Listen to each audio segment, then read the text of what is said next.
அன்புக்குரியவர்களே, இயேசுவின் வல்லமை என்னும் தலைப்பில் இன்று வல்லமை நிறைந்த மன்றாட்டு என்னும் செய்தியை உங்களோடு பகிர்ந்து கொள்ள விரும்புகிறேன். யாக்கோபு நூலில் நாம் ஒரு செய்தியை வாசிக்கின்றோம். நேர்மையாளரின் வல்லமை மிக்க மன்றாட்டு பயன் விளைவிக்கும் என்று யாக்கோபு சொல்கிறார். நம்முடைய மன்றாட்டுக்கள் பலன் தர வேண்டும் என்றால் அந்த மன்றாட்டுக்கள் வல்லமை நிறைந்ததாக இருக்க வேண்டும். அது நல்ல ஒரு செய்தி. பல நேரங்களில் நாம் இறைவேண்டல் செய்கிறோம்.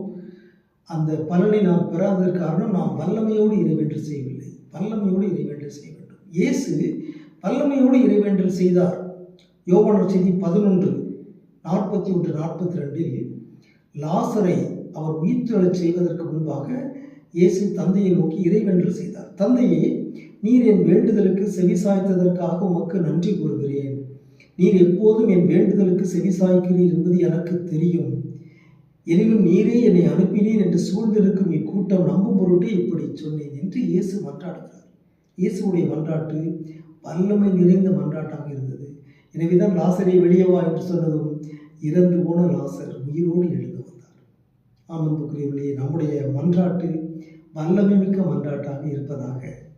ஆமென்.